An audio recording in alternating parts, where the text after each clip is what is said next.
Welcome back, everybody, to another episode of Straight to the Point series with your hosts, Molly Austin and Emily Fitz.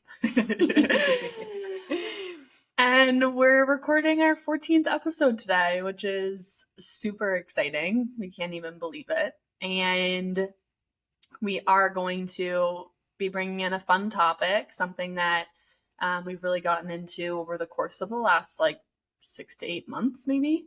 Numerology. For those of you who have heard of it, or those of you who haven't, we're going to be sharing a lot around, how Em got into numerology. Emily introduced me into numerology, how we've been using that both in our personal lives and our businesses, how we have been using it as a tool with clients and really helping them and giving them really clear guidance based off of the certain themes that are happening in their lives, and how you could start incorporating it into your life too.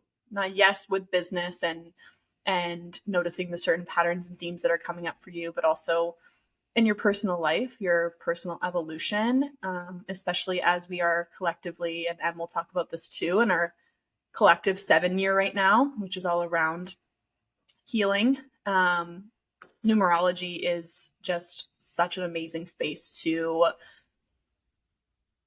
I would say,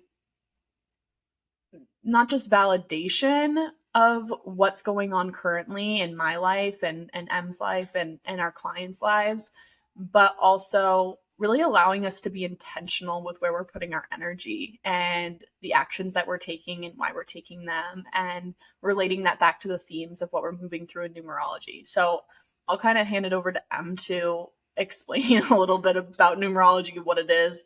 That's not really my forte. That's Em's thing.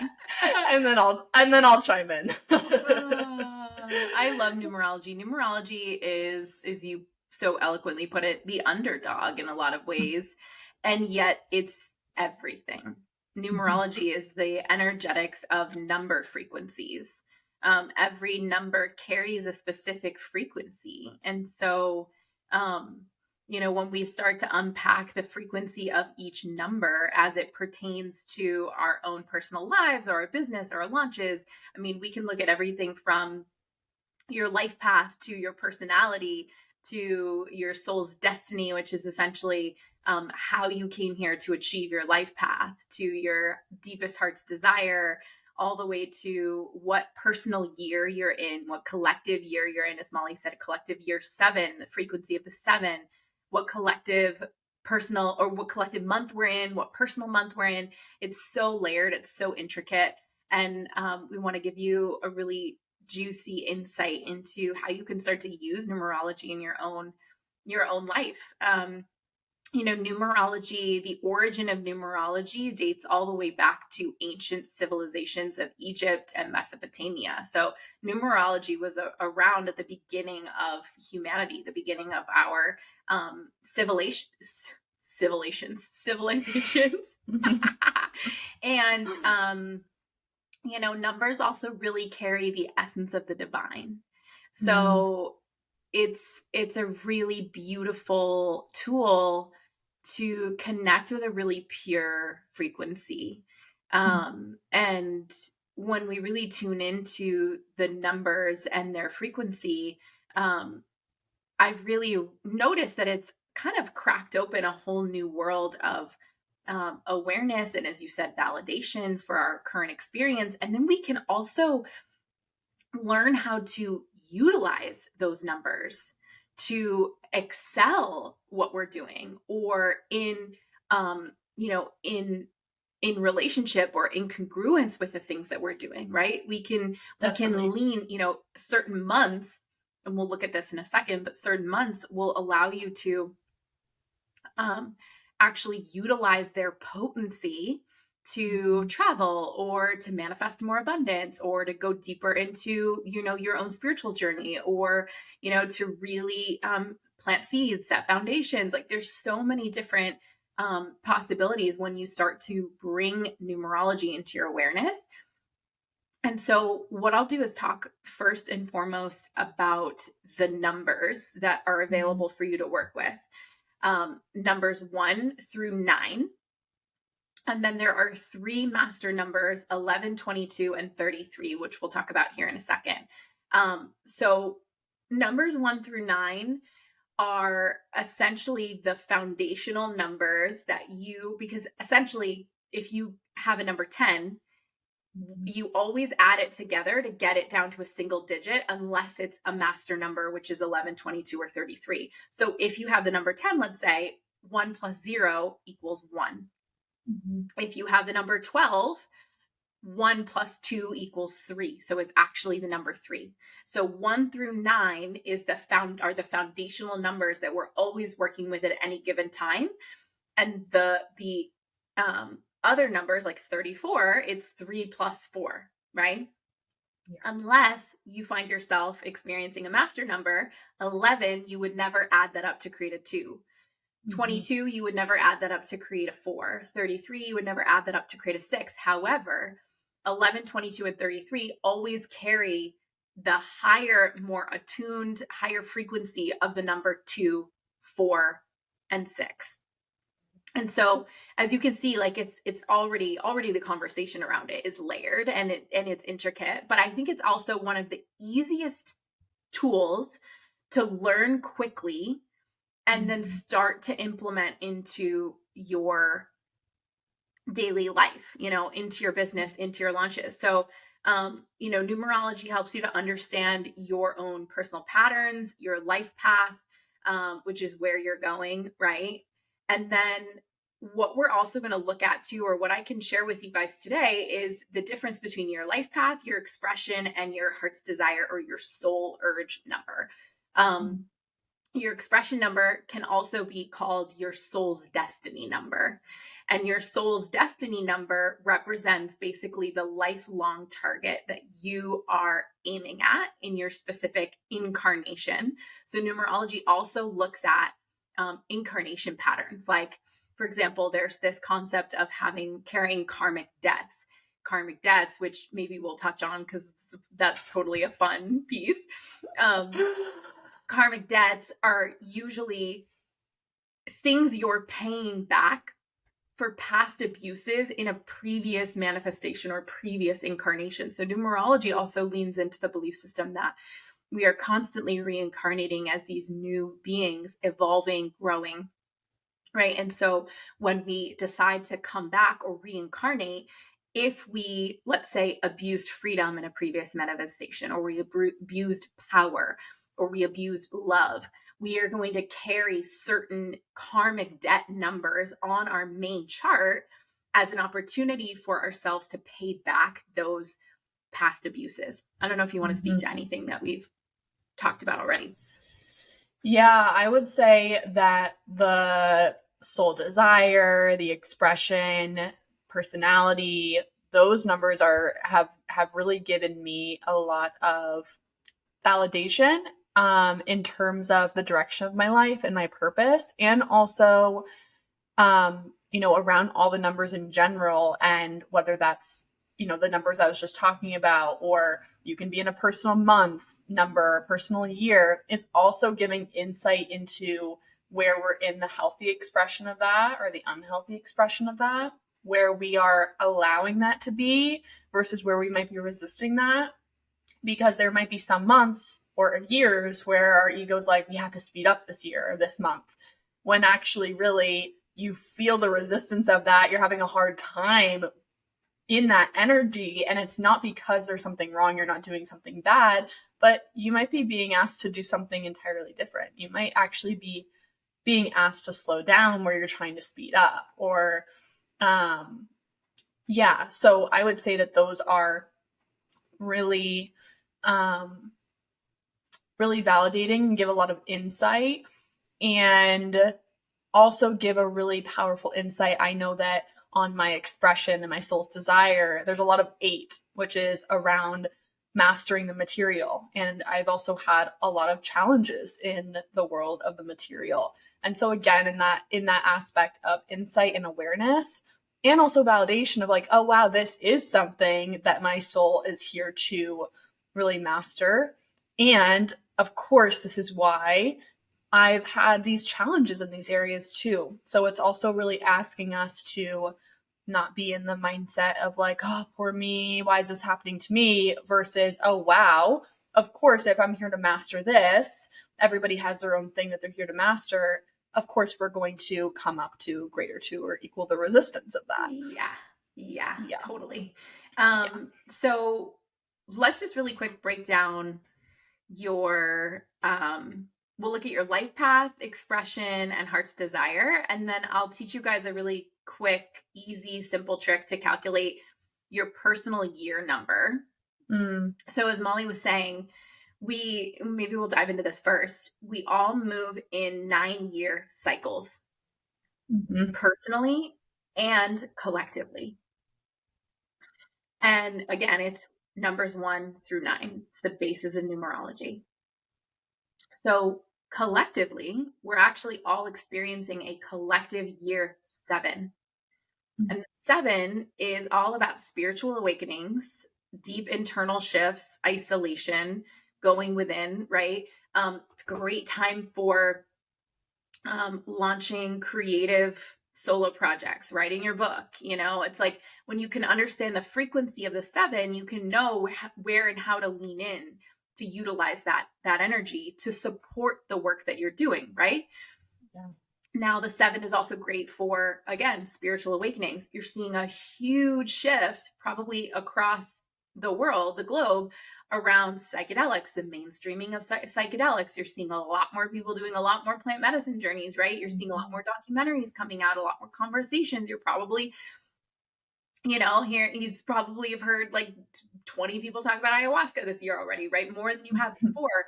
It's the frequency of the 7 that's at work in the collective. Now, there's also some shadow sides of that, right? So we're also going to see all of the ways in which people aren't taking responsibility, right? We're also going to see some of these shadow sides of isolation, depression, things like that are also going to be very much alive in the 7-year.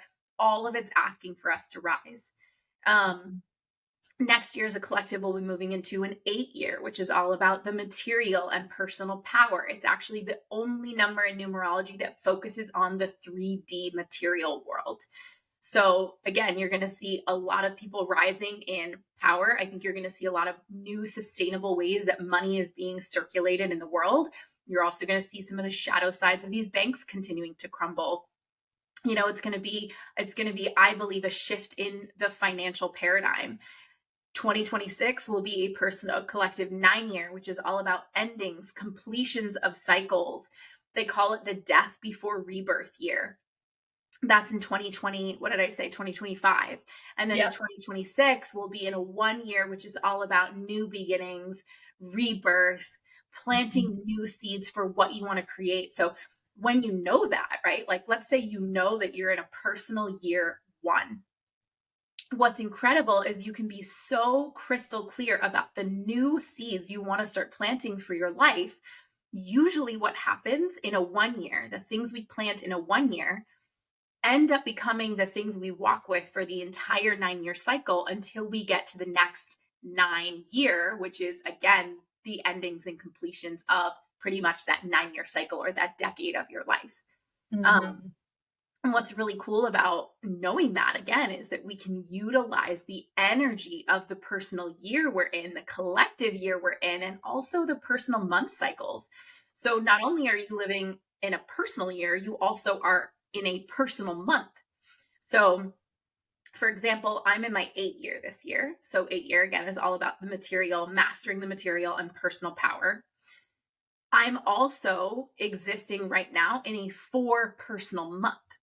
And the 4 personal month and the energy of the 4 personal month is all about setting and creating foundations. So basically building stability, building foundations in my life under the umbrella of the 8 personal year. So it's like, you almost want to think of it like the costume you're wearing for the year, right? It's like the theme of my life this year is going to be about money, material, and personal power. So when I'm in my 4 personal month, I can expect to build foundations in and around money, spending, budgets, spending plans, right? It's like really getting crystal clear on the stability, the foundations I want to create in my own life. Now, my husband, for example, is in a personal year 7, in a collective year 7. So he's having that double 7 energy. So he's deep in his own creative, solo creative venture projects. He's traveling a lot this year on his own. It's not about partnership for him, it's about his individual solo experience. He already sat for ayahuasca for 4 days in the jungle in the beginning of the year, right? Like his whole life this year, his whole year is about doing some really deep excavation, some really deep spiritual work on himself in preparation for the next 3-year cycle he's about to enter into, which I'm in now, which also means that because he's in a 7 personal year, he's also in a 3 personal month. He's 1 year behind me and 1 month behind me. And the 3 is all about interesting, right? It's all about self-expression and creativity.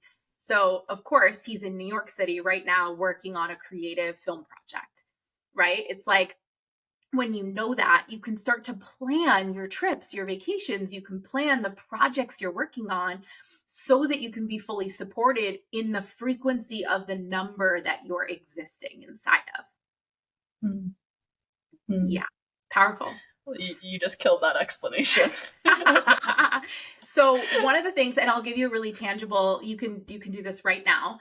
So how you calculate your personal year number is by adding up your birth month plus your birth date, excluding the year you were born. And then you add that to the collective year 7. So for example, Molly, what's your birthday again? 12/14. 12/14. So, which is 26. 2 plus 6 is 8 plus 7 is 15. And then 5 plus 1 is 6. Molly's in a 6 personal year. Now, the 6 personal year is all about relationships. It's all about family, home, stability. Molly also just entered into a 2 personal month, which is all about the other, partnerships, harmony, balance. So a lot of her focus this month is going to be on other people, family members, people outside of herself that she's being invited to connect with through harmony, through balance. And what's really beautiful, right, is that she moved from her 1 month last month, which was all about planting new seeds, new beginnings. There were still some old karmic cycles that were coming to a close, right? And now the 2 is all about, for her, the other. And so she's traveling home to see her family. She's going to her sister's graduation. She's being with her, being with her siblings. She's coming back and she's hosting people in her home. She's coming and being a seva and support staff at a retreat. So, right. So even the way that she's showing up and working the retreat is about the other versus herself.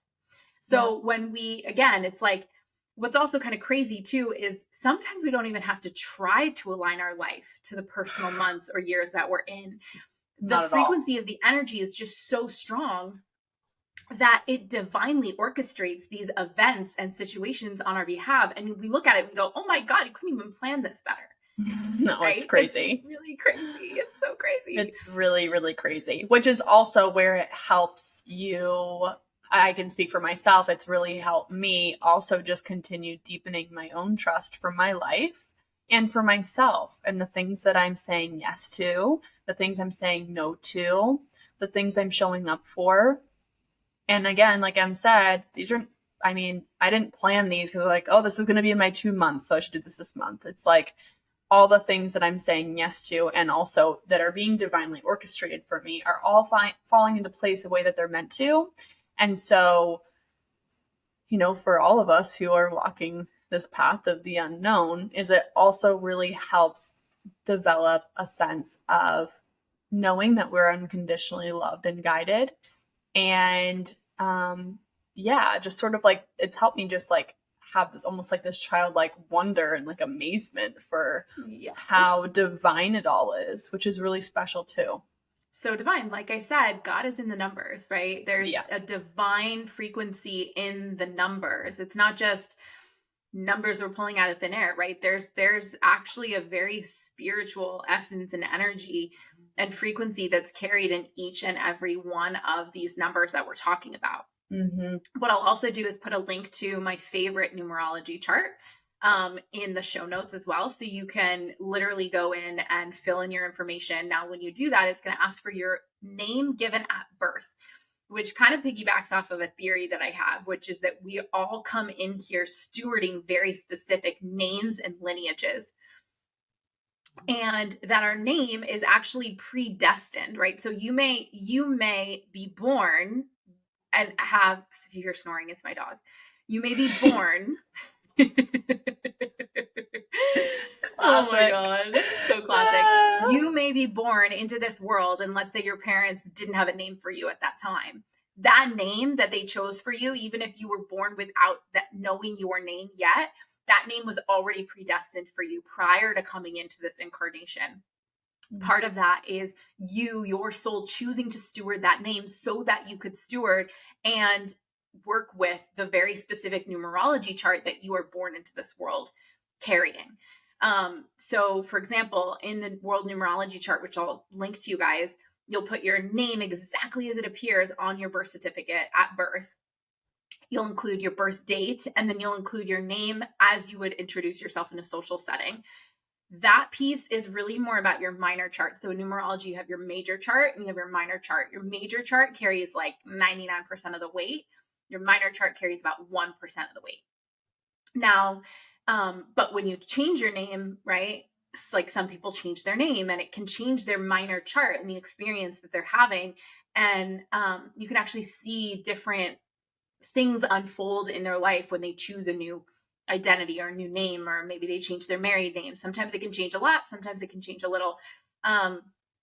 So again, it's so layered and it's so fun. One of the things we can dive into here is your life path. And so with your life path, again, your life path is really about essentially like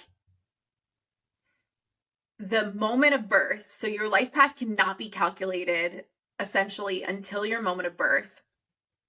And in that instant, you essentially are stepping into a new reality, the life that you came here to incarnate as, the path you came here to walk. So, and I love this. I wrote this down in a little cheat sheet. It says, your first breath marked the beginning of your journey on the road we call your life path. It makes sense then that the most important number in your numerology chart comes from the date of your birth. Your life path number gives a broad outline of the opportunities, challenges, and lessons you encounter throughout your life.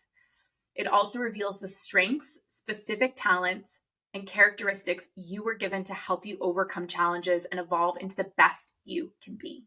Your life path number is considered the single most significant information available in your numerology chart. And it's derived from the total of all numbers found in your date of birth. Okay. So it cannot be calculated prior to your birth, right? You can't go in and like kind of finagle, like, trust me, I've tried. I'm like getting ready to, I was going to say, side, and I'm like, I've tried to figure out what her, can't know her life You're path. Literally... Now, however, talking to the most calculated person there is, so totally. Believe her when she says that. I could potentially calculate her expression number, which your expression number is the most influential, making up who you are. It's also the number with the most influence on your choice of career, although other aspects are important as well. And the expression or the destiny number is the sum of the value of all the letters in your full name. So you could potentially calculate someone's expression number prior to their birth, but you could never calculate somebody's life path until the day that they're born. So your life path, and we can look at the different life path numbers here. Your life path is essentially the path you are here to walk. So for example, I'm a life path 1, and the life path 1 is here to be the creative pioneer, the independent leader, the maverick. They're the ones who are out in front, paving the new path, trailblazers. Okay. Life path 2s are peacekeepers. They're here to master the art of diplomacy. They're honestly some of the most resilient people on this planet, and they lead with their heart. The 3 is to master self-expression. They're the great communicators of the world. Honestly, truly highly infectious people, true lovers of life. Life path 4s are here to be legacy builders. They're here to be teachers of our society and to create systems that are here to impact powerfully and positively on society as a whole. System builders.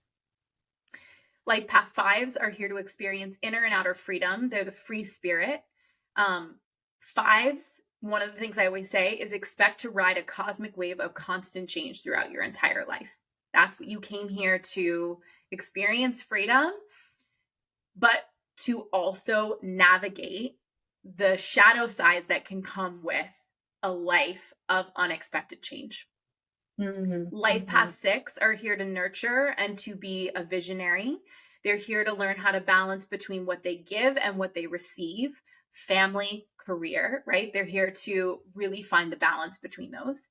7s are here to be a spiritual seeker of wisdom and truth. I think you're a life path 7, are you not? Yeah, I am. And they're committed to a sacred calling and possessing wisdom and the ability to integrate and use it to better humanity. That's the life path 7. 8s are here to be a powerhouse. They go after what they want with an insatiable hunger. Honestly, some of the most ambitious people on the planet. They understand the power of being goal-oriented. They're usually very into money or money hungry. 9s are here to be humanitarians. They're driven by a desire to give back. 9 is often not an easy life path to walk, but they're here to make the world a better place. I believe someone with a life path 9 would be like a Mother Teresa. I believe she's actually a life path 9. So it's like people, you really see these huge heart-driven humanitarian people who came to this world to give back, save us, selfless service. That's the life path of the 9. Then we get into the master numbers. There's only 3. So life path 11s are here to be spiritual thought leaders, aka the psychic. They possess a deep inner knowing, the bridge between the subconscious and conscious worlds. They're plugged into universal consciousness, often very old souls, and have spent many lifetimes accruing spiritual wisdom and knowledge. I believe our dear friend Peggy Ramito is a life path 11. I've looked up her chart before. She is an incredible psychic, and I'm sure we'll have her on the show. Life path 22s. So my niece and my nephew are life path 22s. They're here to be master architects. They're the most powerful number in all of numerology. They're here to architect an empire that will shift humanity for the better. So remember how I said that 22 master numbers are the heightened version of their original number, which is the 2, the 4, the 6. 4s are here to be legacy builders, system builders. They're architects in their own way. The 22 is the master architect. So for the 22, regardless of what area they choose, they're destined to become experts in their own fields, to oversee major changes. The 22, now here's the difficulty with the master numbers. You might be thinking, oh, so cool. I just looked up my chart. I have a master number.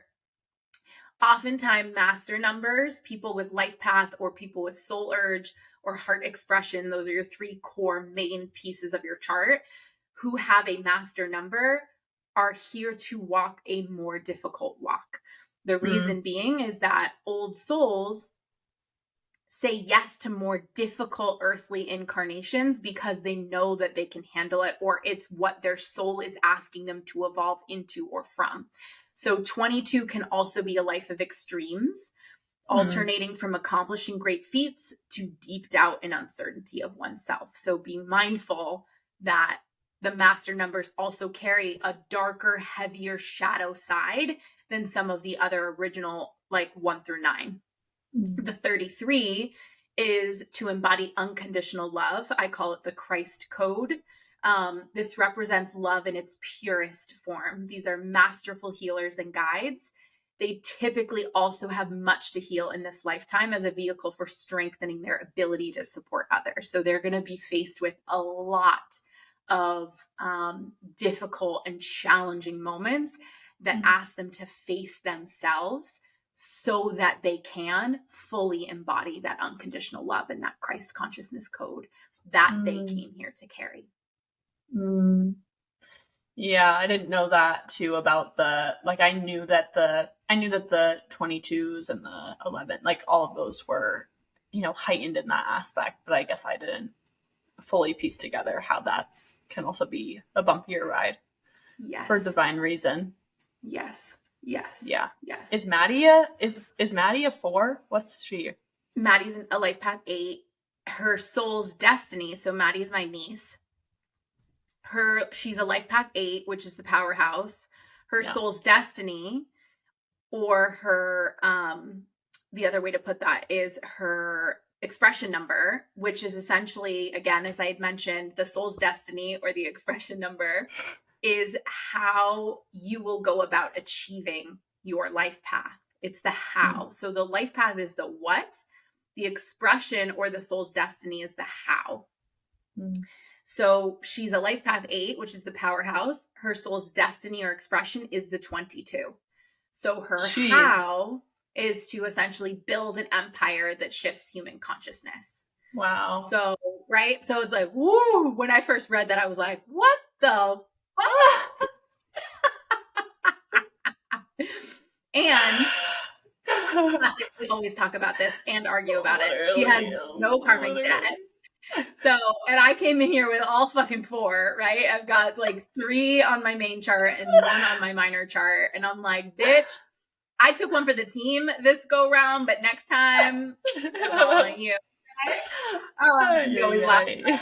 So, karmic debt, maybe this is a fun little segue. Yeah. Karmic debt, there's 4 karmic debt numbers in all of numerology. And karmic debt numbers essentially, what I had said before, are specific abuses that you're paying back for from previous manifestations. There's a 13-4. So the way that it's listed in your chart will be 13/4. Now, you only really want to pay attention to these numbers if they're on your major chart.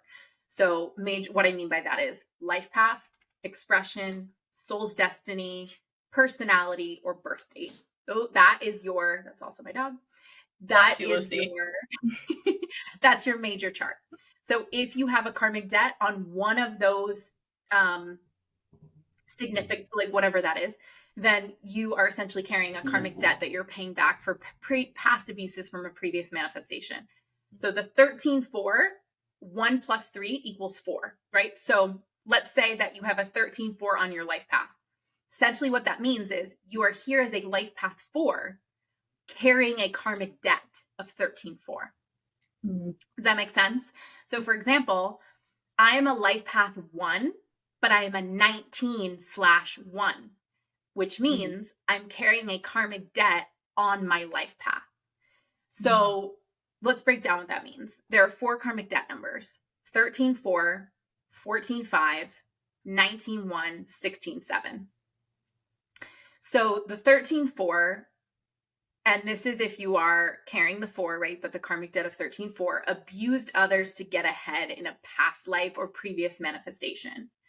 So what happens is we often will act on the more destructive tendencies, the shadow sides of the number.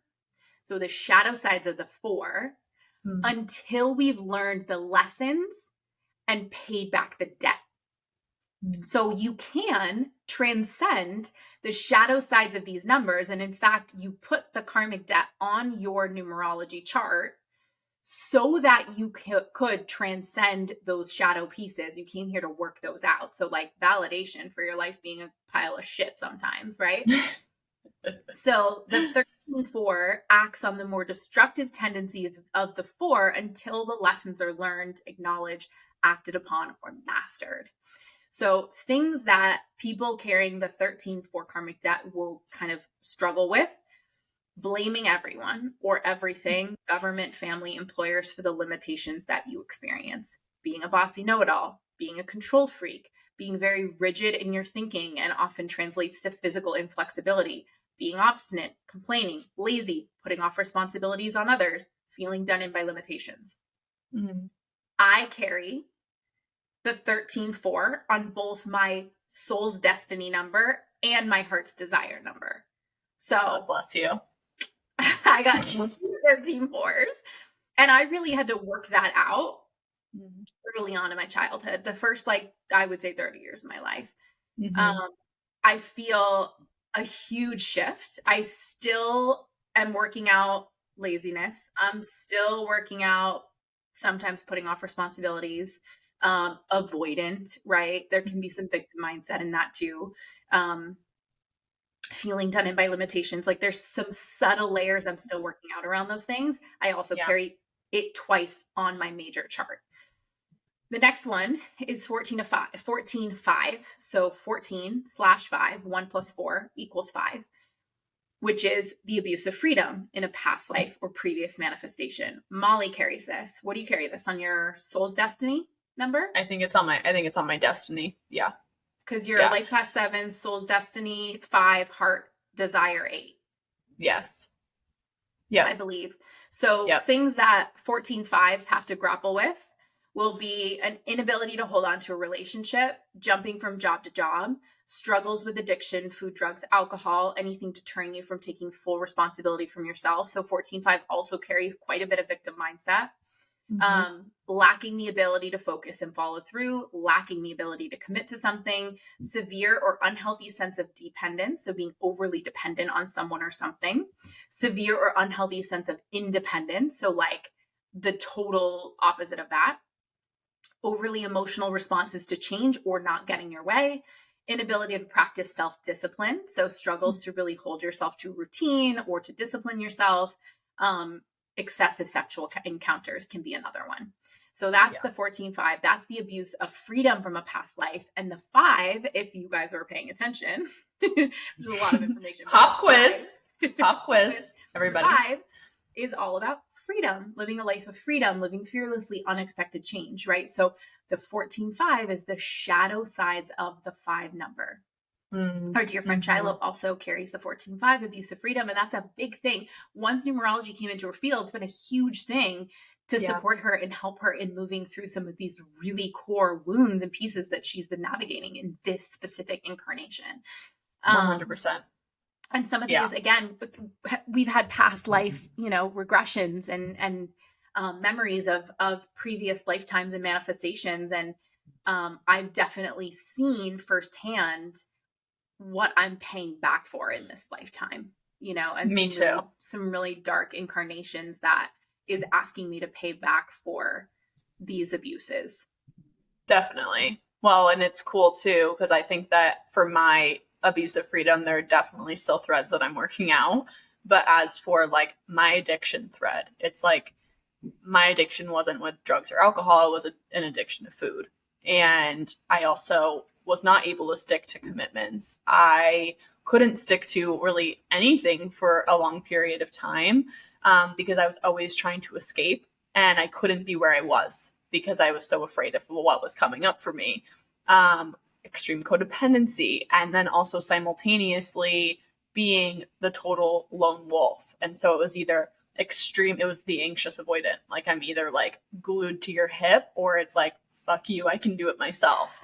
So it is it's extreme. It's operating in a lot of extremes. And which is cool seeing that now down the line. Again, I have pieces of it that I'm working out, but how, and I'd be curious to see, because I haven't really looked a lot at some of my clients' charts who also deal with some of the food addiction pieces. Like I'm sure that there could be some of them who have abuse of freedom, because it really does align. And it, again, gives us the opportunity to just have greater awareness of what we're here to work out and why these things might be present, and how our soul chose this to work through these pieces. Totally. Yeah. And then there's 2 more, which we'll go through really quickly, which is the 16-7, which I believe you have on your life path. I do. So both Molly and I carry karmic debts on our life path, which is like super fun. Because as we said, your life path is the most important number in your numerology chart. Mm-hmm. So the 16-7 is abuse of love in a past life. So things that she may have to grapple with, or you, if you carry the 16-7, and again, 7 is the number, 6 plus 1 equals 7. So the 16-7 is the shadow sides of this sort of spiritual, deep spiritual work. It's love, right? So could be difficult to approach, isolation, an inability to have successful love relationships, being withdrawn from the world, being aloof, self-centered, and lacking the ability to connect with others, an over-the-top need for privacy, emotionally detached, looking down on others from an intellectual vantage point. I believe I also carry this on my major chart too. Yeah, my birthday. It's my birthday. Because I was born on the 16th. So your birthday in your major chart is calculated by the day you were born. So if you were born on the 13th, the 14th, the 16th, or the 19th, you carry a karmic debt on your birth date. So I carry the 16-7 on my birth date. And I would say that a lot of these were I probably worked through again in the first early part of my youth through high school, college, definitely. Definitely worked through the 16-7 during that time. And it wasn't until I started really diving into my own spiritual journey that I feel like I've cleared a lot of the 16-7 karmic debt. Yeah. Yeah. And of course, right? Because it's all about spiritual awakenings and going within self. Right. Well, especially because partnerships are just the ultimate mirror to ourselves too. So, of course. Exactly. Yeah. And then the last one is 19-1, which is the abuse of power in a past life, or aka the fame debt. So I carry this on my life path. My husband also carries this on his life path. And so does Tom Cruise. I can't. She literally said that the other night. She goes, me and Tom Cruise have the same, what is it? Abuse of power, 19-1, karmic debt. Yeah, we're literally watching on our life path. She goes, Tom Cruise and I have the same one. And Scott. I'm like, right. You, your husband, and Tom Cruise. Not you, Tom Cruise. Oh, and your husband. Scott. So 19-1 was a pretty gnarly one. And yeah, it's on my life path. It's on Scott's life path. It's on Tom Cruise's life path. So that's what's really interesting about it, is it's not just on his chart, it's on his life path, which is rare. So the 19-1, things that you'll have to deal with: narcissism, egotism, selfishness, being intimidating, dependence, lacking self-confidence, stubborn and won't accept help, laziness, lacking a spine, can't stand on own 2 feet, an inability to move forward with a productive life of healthy independence and achievement. So that's key. It's like, for me, it was all about the achievement from an unhealthy standpoint. And I've really, in the last couple of years, had to step back and rewire that sense of achievement, worthiness, inherent wholeness, without needing whatever I was needing externally. Lacking initiative and leadership follow through, and a codependency in relationships. So the 19-1 is, paying back for abuse of power, where you may have used calculatingly spiritual knowledge and wisdom to the detriment of humanity, potentially. Who knows? I don't know. Definitely working some stuff out there with that one. But the karmic debts are fun, right? It's like, it also allows you to take a peek inside some of the things that may have you tripped up, and go, again, validation, like, wow, okay, so there's actually a reason. I believe we put these karmic debts on our chart for a reason. We put these mechanisms in place for a reason, to work some of this stuff out. As kind of I think about it like Mario Brothers, right? It's like you put these little trap doors in here as an opportunity to up level your game on a soul level when you came into this lifetime and into this incarnation. And when you pass on, you're going to have jumped from maybe level 10 to level 200. Who knows? Right. But when we have awareness, we have choice. So, right. It's really powerful to be able to bring this stuff to this space and this conversation, and just open up the awareness that there are numbers at play in your life that are divinely orchestrated, directed, and guiding how the things in your world are unfolding for you. Yeah, thank you for explaining all those too, because I mean, I had a decent understanding of numerology and the things, but that was on point. Yeah, so good. Yeah. So good. Yeah. It's one of my favorite tools. And my hope is that you'll find it and love it and use it. I've included a link in the show notes. So you can go check out the World Numerology Chart Calculator if you want to just easy calculation of your life path. It'll have everything from life path to heart expression, soul's destiny, birth date, personality numbers, which we didn't even get into, but maybe we'll do a part 2 episode. It'll also show you what personal year you're in, what personal month you're in. It's a great all-encompassing chart reader if you don't want to calculate it yourself, which can be a whole nother, masterclass of figuring out how to do that. And I'm so grateful to get to bring this wisdom and knowledge here. Me too. This was so good and so fun. So good. So fun. Yeah. Well, thank you for joining us for this episode. This was really cool. And now that we've had an episode on it, I feel like we can speak more into numerology, like casually. We've seeded it in. You can find us on YouTube. Does our YouTube and our podcast have the same thing? It does, right? Mm-hmm. Yeah. Yeah, at Straight to the Point series. So you can watch us speaking on YouTube, or you can listen to us on Apple or Spotify podcasts. You can find us at TikTok and Instagram at Straight to the Point series. And you can find me on Instagram at the Truly Molly. And me, the Emily Phipps. Amazing. We'll see you next time.